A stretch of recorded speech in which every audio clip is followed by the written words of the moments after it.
आमचा मोर्चा तिथे गेल्यानंतर बसेल. जोपर्यंत कामं पूर्ण होत नाही तोपर्यंत आम्ही उठणार नाही. आणि जर का आमच्या मागण्या त्यांनी मान्य केलं नाही, ती पूर्ण कमिटी आहे, पूर्ण कमिटी तिथे बसेल. जर मागण्या सुटल्या नाही तर तिथल्या तिथे निर्णय घेऊन हाच मोर्चा आम्ही मुंबईच्या ठिकाणी वळवलं जाईल. हे आम्ही सरकारला सांगू.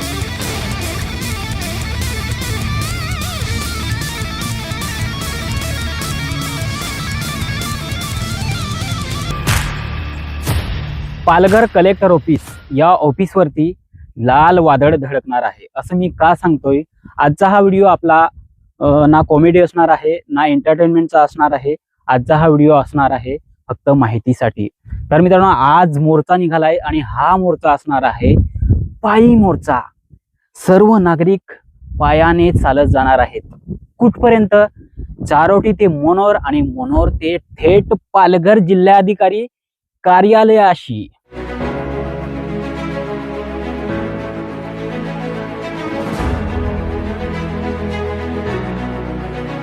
हा मोर्चा कुणी काढलाय आणि हा मोर्चा नेमका कशासाठी आहे, का आहे आणि या मोर्चामध्ये नेमकं काय होणार आहे, कोणकोणते विषय मांडण्यात येणार आहेत आणि हा मोर्चा झाल्यानंतर आपल्या समाजामध्ये, आपल्या पालघर जिल्ह्यामध्ये काय बदल घडून येणार आहेत आणि आपल्यासाठी किती इम्पॉर्टंट हा मोर्चा आहे. तुम्ही झोपले आहेत, आपला आदिवासी बांधव झोपला आहे. या मोर्चाची रूपरेखा जाणून घेतल्यानंतर तुम्ही जागे होणार आहेत, खऱ्या रूपाने तुम्ही जागे होणार आहेत. त्याच्यामुळे हा व्हिडिओ तुम्ही शेवटपर्यंत नक्की बघा. तर मित्रांनो, हा मोर्चा भारताचा कम्युनिस्ट पक्ष मार्क्सवादी या पक्षाचे आणि डहाणूचे आमदार माननीय विनोद निकोले साहेब यांच्या वतीने आणि मार्क्सवादी या पक्षाच्या वतीने आणि पालघर ठाणे जिल्हा या संपूर्ण कमिटीच्या वतीने हा मोर्चा काढण्यात आलेला आहे. की हा मोर्चा चारोटीपासून निघेल पायी आणि थेट संध्याकाळी जाणार आहे मनोर या ठिकाणी. आणि मनोर या ठिकाणी थांबतील, वस्तीला थांबतील, त्या ठिकाणी वस्ती करतील आणि सकाळीच, उद्या सकाळीच म्हणजे 20 जानेवारीला उद्या सकाळीच सर्व नाश्ता करतील आणि लगभग 10च्या दरम्यान म्हणजे 10 वाजेच्या दरम्यान संपूर्ण मोर्चा परत निघेल. तो थेट जाऊन पोहोचणार आहे पालघर कलेक्टर ऑफिस या ठिकाणी. मित्रांनो, आपल्या पालघर जिल्ह्यामध्ये किंवा आपल्या आदिवासी बांधवांमध्ये म्हणजे वनपट्टी ज्याला आपण म्हणतो पलाट, तर हे क्षेत्र खूप आहे आणि याच्यामध्ये आपल्या कब्जेमध्ये किंवा वहिवटीमध्ये भरपूर जमीन आहे. पण ती जमीन आपल्या नावावरती अजूनही केली गेली नाही. ही माझी जमीन आहे, पण त्याचा प्रूफ की मी ही वय केली म्हणून ही माझी जमीन आहे, हे जंगल आपलं आहे म्हणून ही आपली जमीन आहे, नाही. तर प्रत्येक गोष्टीचा प्रूफ लागतो आणि त्या प्रूफसाठी आपल्याला 7/12 मिळणं खूप गरजेचं आहे. आणि 7/12 सहित आपली ही जमीन नावावर करण्यासाठी खूप इम्पॉर्टंट आहे आणि त्याच्यासाठी लागतोय तो 7/12. ही जमीन जी आहे ती आपल्या नावावरती व्हावी आणि हा मुद्दा पहिला मुद्दा आहे आणि हा मुद्दा त्या ठिकाणी विचारला जाईल. तर याच्यामध्ये दुसरा मुद्दा असणार आहे स्मार्ट मीटर. पहिले कसे आपल्या गावामध्ये किंवा आपल्या घरामध्ये साधे मीटर असायचे आणि साधे मीटर असल्यामुळे आपला जो लाईट बिल आहे तो कमी यायचा. पण आता MSCB चे अधिकारी आपल्या घरामध्ये किंवा आपल्या गावापाड्यामध्ये स्मार्ट मीटर लावत आहेत आणि स्मार्ट मीटर लावल्यामुळे आपला जो लाईट बिल आहे तो खूप जास्त प्रमाणात येत आहे. एकेकाच्या घरामध्ये फक्त एक बल्ब आहे आणि त्याला बिल किती येतोय तर 50,000 1 लाख. तर हे होते फक्त आणि फक्त स्मार्ट मीटरच्या मुळे. त्याच्यामुळे हा विषय सुद्धा असणार आहे की आम्हाला स्मार्ट मीटर नको, आम्हाला जो अगोदर मीटर होता साधा मीटर तोच आम्हाला पाहिजे. तर हा दुसरा विषय असणार आहे आणि हा विषय सुद्धा खूप इम्पॉर्टंट आहे कारण आपल्या प्रत्येकाच्या घरामध्ये लाईट आहे आणि प्रत्येकाच्या घरामध्ये मीटर आहेत. त्याच्यामुळे हा विषय सुद्धा खूप इम्पॉर्टंट असणार आहे. तिसरा विषय असणार आहे जल जीवन मिशन. हर घर नल हर घर जल. हे मिशन गेल्या वर्षी चालू झालं होतं, लगभग मला वाटतं 2 वर्षे झाली आणि आपल्या खेडोपाड्यामध्ये फक्त पाईपलाईन खेचलेले आहे, नळ जॉईन केलेले आहेत, पण अजूनही त्या नळाला पाणी आलेलं नाही. पाण्याशिवाय आपण जगू शकत नाही. तर पाणी हे खूप इम्पॉर्टंट आहे आणि प्रत्येकाला पाणी हे मिळालंच पाहिजे. कारण आपलं सरकार आहे आणि आपलं सरकार आपल्यासाठी काम नाही करेल तर कुणासाठी करेल. तर ज्या ठिकाणी पाणी नाही, ज्या गावामध्ये पाणी नाही त्या ठिकाणी नळ योजना केलेली आहे. मला वाटतं प्रत्येक गावामध्ये नळ योजना केलेली आहे, पण त्या नळाला अजूनही पाणी आलेलं नाही. तर हे पाणी यावं, कारण नुसतं काम करून ठेवणं फक्त देखाव्यासाठी काम करून ठेवणं, तर तुम्ही नळाला पाणी प्रत्येकाच्या गावामध्ये, प्रत्येकाच्या खेडोपाड्यामध्ये, प्रत्येकाच्या घरामध्ये नळाद्वारे पाणी हे आलंच पाहिजे. कारण तुम्ही ही योजना चालू कशासाठी केली? फक्त दाखवण्यासाठी केली का? नाही, नागरिकाच्या विकासासाठी, नागरिकाच्या हक्कासाठी. तर तुम्ही हे काम तुम्ही नीतीवर केले पाहिजे की नाही? केले पाहिजे ना. मग हे काम कोण करेल?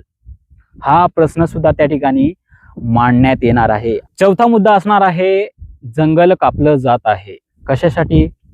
तर त्या ठिकाणी सुपर हायवे जातोय, त्या ठिकाणी बुलेट ट्रेन जाते, त्या ठिकाणी धरण बांधलं जात आहे, त्या ठिकाणी कुठला तरी बंधारा बांधला जात आहे, त्या ठिकाणी एखादी सरकारी बिल्डिंग बांधली जात आहे. आणि जंगल कापल्यामुळे त्या ठिकाणचे जे प्राणी आहेत ते आपल्या गावामध्ये येत आहेत. आपण मागे बघितलं, बिबट्यांचं प्रमाण जास्त वाढलं होतं आणि हे बिबटे आपल्या गावामध्ये यायचे, आपल्या लोकांना त्रास द्यायचे, आपले प्राणी घेऊन जायचे. शेळी असतील, कुत्री असतील, कोंबडी असतील किंवा माणसांवरती सुद्धा अटॅक करत होते.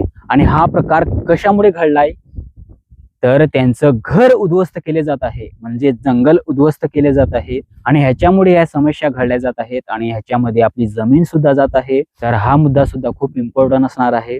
आमचा विकासाला विरोध नाही, विरोध आहे विनाशाला. विकास हा केलाच पाहिजे, कारण आपला जर विकास होईल तर आपल्या फॅमिलीचा विकास होईल, आपल्या फॅमिलीचा जर विकास होईल तर आपल्या पाड्याचा विकास होईल, आपल्या पाड्याचा जर विकास झाला तर आपल्या गावाचा विकास होईल आणि आपल्या गावाचा जर विकास झाला तर आपल्या तालुक्याचा विकास होईल आणि आपल्या तालुक्याचा जर विकास झाला तर आपल्या जिल्ह्याचा विकास होईल आणि जिल्ह्याचा जर झाला तर राज्याचा होईल आणि राज्याचा जर झाला तर पूर्ण भारताचा होईल. तर विकास खूप गरजेचा आहे, परंतु विकासासाठी तुम्ही विनाश करता हे खूप चुकीचं आहे. जंगल तोड करता हे खूप चुकीचं आहे. तुम्हाला माहितच असेल की पालघर जिल्ह्यामध्ये वाढवण या ठिकाणी वाढवण बंदर बांधण्यात येणार आहे आणि या वाढवण बंदरामध्ये किती जणांच्या जमिनी जाणार आहेत, किती जणांची घरं जाणार आहेत, किती जणांची गावं जाणार आहेत आणि किती लोक स्थलांतर करणार आहेत आणि ह्याच्यामध्ये किती जणांचं नुकसान होतंय. तर हे नुकसान होऊ नये आणि वाढवण बंदर हे रद्द करण्यात यावं. सरकारचं स्वप्न असं आहे की पालघर जिल्ह्यामध्ये आम्हाला एक चौथी मुंबई बघायची आहे. म्हणजे त्यांचं हे स्वप्न आहे की आम्ही पालघर या ठिकाणी चौथी मुंबई उभी करणार आहोत. पण त्याच्यामध्ये आमची गावं, आमच्या जमिनी जातील फक्त आणि फक्त तुमच्या स्वप्नांसाठी. का? कारण आमचा आदिवासी बांधव गरीब आहे, शिकलेला नाही, मागासवर्ग आहे. हा अत्याचार आम्ही अजिबात सहन करणार नाही. आणि शेवटचा मुद्दा असणार आहे तो बेरोजगारी आणि शिक्षण. आपल्या पालघर जिल्ह्यामध्ये किंवा आपल्या समाजामध्ये जर तुम्ही बघितलं तर भरपूर मुलं शिकलेले आहेत, परंतु त्यांना अजूनही नोकरी मिळत नाही. तर मित्रांनो, आपलं सरकार सांगतं की तुम्ही शिका आणि पुढे जा. आपल्या समाजातील लोक शिकतायत, आपल्या समाजातील मुलं बाळं शिकतायत, शिकून पुढे जात आहेत, ग्रॅज्युएशन पूर्ण करतायत आणि ग्रॅज्युएट होऊन ते आता घरी बसत आहेत. शिकानी पुढे जा. मुलं शिकतायत, पण त्यांना जर तुम्ही नोकरीत दिली नाही किंवा नोकरीच्या जागा जर तुम्ही काढल्या नाहीत तर त्यांना नोकरी कशी मिळेल? तर ती मेहनत आणि ते शिक्षण कशासाठी, काही कामासाठी.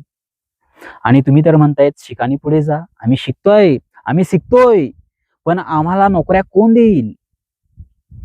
कोण देईल? सरकारच देईल ना. जागा काढा, आम्हाला नोकरी द्या. आमची मुलं बाळं शिकतायत, आमची लोक शिकतायत, त्यांना तुम्ही नोकरी द्या. आणि जेव्हा तुम्ही नोकरी द्याल तेव्हा ती नोकरी करतील, पैसा कमावतील आणि पैशांमुळेच आमचा हा समाज पुढे जाईल, आमचा विकास होईल आणि आमचा समाज सुद्धा सुधरेल. कारण आज जर आपण लढलो नाही आपल्या हक्क आणि अधिकारांसाठी तर उद्या जाऊन आपल्यावरती, आपल्या समाजावरती मोठमोठाले अत्याचार होतील, आपल्याला नाहीसे केले जाईल, आपल्या जमिनी, आपली गावं, आपलं घर नाहीसं केलं जाईल, समाप्त केले जाईल. त्याच्यामुळे आपल्या हक्क आणि अधिकारासाठी आपण लढलं पाहिजे. तर भेटूच. जर हा व्हिडिओ तुम्हाला आवडला असेल तर सर्वांनी प्लीज करून एक लाईक नक्की करा आणि आपल्या चॅनलवरती जर तुम्ही नवीन असाल तर या चॅनलला तुम्ही सबस्क्राईब नक्की करा. कारण अशाच प्रकारचे तुम्हाला चांगले चांगले व्हिडिओ या चॅनलवरती आता रेग्युलर बघायला भेटतील. त्या व्हिडिओमधून तुम्हाला खूप काही शिकायला भेटेल. तर हा आपला चॅनल आहे, हा चॅनलला तुम्ही तुमचा चॅनल समजून सबस्क्राईब करून ठेवा. आणि सर्वात जास्त इम्पॉर्टंट हे असणार आहे की हा व्हिडिओ तुम्ही सर्व आदिवासी बांधवांना शेअर नक्की करा आणि कमेंट करून मला नक्की सांगा की हा व्हिडिओ तुम्हाला कसा वाटला. तर लवकरच भेटूया अशाच एका चांगल्या व्हिडिओमध्ये. तोपर्यंत तुम्ही स्वतःची काळजी घ्या आणि आपल्या हक्क आणि अधिकारांसाठी तुम्ही लढत राहा. आपल्या जागा, आपल्या जमिनी, आपली गावं, आपलं घर, आपलं अस्तित्व वाचवण्यासाठी तुम्ही नक्की लढा. आपल्या मुलाबाळांसाठी तुम्ही नक्की लढा. आपल्यासाठी लढा, आपल्या समाजासाठी लढा, पण लढा. जय हिंद, जय महाराष्ट्र.